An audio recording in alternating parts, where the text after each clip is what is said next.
छात्र सत्याग्रह का ये पहला हमारा प्रेस कॉन्फ्रेंस है और इस प्रेस कॉन्फ्रेंस में आप फोर्थ पीरियड का मैं स्वागत करता हूँ ये जी आयोजक के रूप में। आज बिहार में छात्रों का जो दयनीय स्थिति है वो पीड़ादायक है और उनकी जो वेदना है सड़कों पे देखी जा रही है, सोशल मीडिया पे देखी जा रही है। इस मुद्दे को बिहार जिस तरीके से लगातार जो सिस्टम है यहाँ के छात्रों को जिस तरीके से ठग रहा है, इसके मुद्दे को खड़ा करके छात्र सत्याग्रह की शुरुआत की। और छात्र सत्याग्रह में हमने देखा है कि बिहार में बीएसएससी एक ऐसा साधन है जो सबसे ज़्यादा तकरीबन 80% नियुक्तियाँ एसएससी के द्वारा होती हैं। लेकिन विडंबना इस बात का है कि जब से 2002 से जब एसएससी बिहार में बना है तब से लेकर आज तक में लगभग 15 बार पेपर लीक हो चुका है।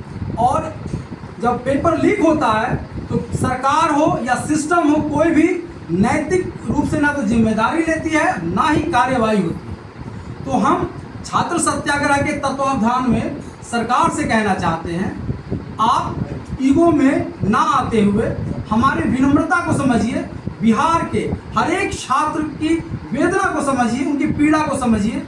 और जो शाख दाव खतरे में जा रहा है, बार बार प्रश्न खड़ा हो रहा है बिहार एसएससी पे, सरकार की ये जिम्मेदारी बनती है, ये नैतिक जिम्मेदारी बनती है और एक कानूनी प्रक्रिया के तहत भी आपकी जिम्मेदारी बनती है कि इसमें सुधार करें। जिस तरीके से लीक होते जा रहा है बिहार, जहाँ पे शिक्षा की जो जननी है, भूमि है, यहाँ पे शिक्षा पे प्रश्न खड़ा होता है, एग्जाम पे प्रश्न खड़ा होता है। लेकिन हम कहना चाहते हैं कि बीएसएससी का जो प्रक्रिया है उसमें आप बदलाव करें और हमारा कुछ मांग पत्र है।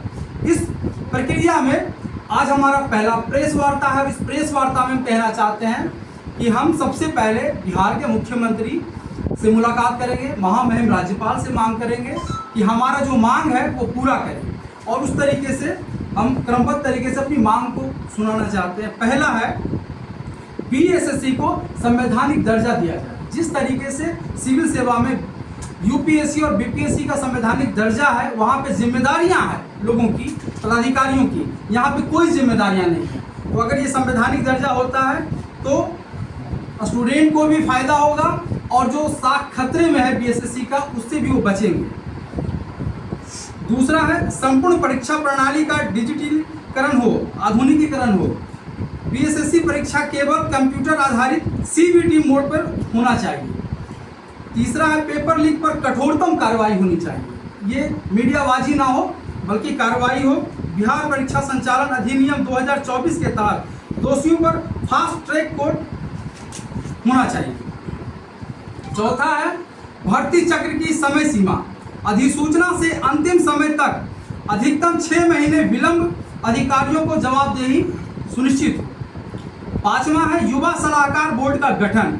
बीएसएससी में प्रतियोगी छात्रों का सलाहकार बोर्ड गठित किया जाना चाहिए।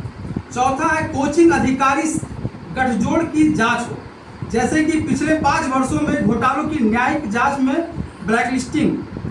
सातवां रिक्तियों की एक मुश्त अधिसूचना, सभी विभागों का वार्षिक भर्ती कैलेंडर जारी हो। दस्तावेज सत्यापन का सरलीकरण, डिजिटलकरण आधारित ऑनलाइन सत्यापन अनिवार्य होना चाहिए। और 9वां है परीक्षा केंद्र में पारदर्शिता, सभी केंद्रों पर लाइव सीसीटीवी व छात्र प्रतिनिधि का पर्यवेक्षक बनाया जाए। साथ ही साथ हम कहना चाहते हैं कि जिस तरीके से लोक कल्याणकारी कार्यों में ये जो ठेकेदारी प्रथा का चलन बढ़ते जा रहा है और यहाँ पे भ्रष्टाचार होता है, तो ठेकेदारी प्रथा पे अंकुश लगना चाहिए। और बीएसएससी इतना संबल है कि वो एग्जाम सही तरीके से करा सके और कैलेंडर जारी करके उसका पालन कर सके। आप हमारे बीच में ऐसे छात्र हैं जो पढ़ाई करते हैं, सालों से पढ़ाई कर रहे हैं और उनकी एक वेदना है। ऐसे हजारों लाखों सड़कों पे आपको कोचिंग संस्थान में और चौराहे पे स्टूडेंट मिल जाएंगे जो पीड़ा से वो ग्रसित हैं। तो हम चाहते हैं कि आपके माध्यम से सरकार तक इनका वेदना जाए, एक आम स्टूडेंट का वेदना जाए। आप मांग रख दिए जी, बाकी सत्याग्रह कब से और कहाँ से करेंगे ये बताइए। ये छात्र सत्याग्रह हम स्टूडेंट के बीच में करेंगे बातचीत करके, लेकिन हम सबसे पहले हमारी जिम्मेदारी बनती है कि हमारे अभिभावक हैं बिहार के मुख्यमंत्री और गवर्नर है, जो कि वो प्रतिनिधित्व करते हैं केंद्र सरकार का। आपको पता है हमारा जो मांग है, ये पूरा मांग बिना केंद्र सरकार से नहीं होगा, क्योंकि ये सदन में पास होना है। तो सबसे पहले हम अपने अभिभावक से मिलेंगे और सरकार से बात करेंगे, मुख्यमंत्री साहब से और महामहिम राज्यपाल से, कि आप इस मैसेज को केंद्र सरकार तक ले जाएं।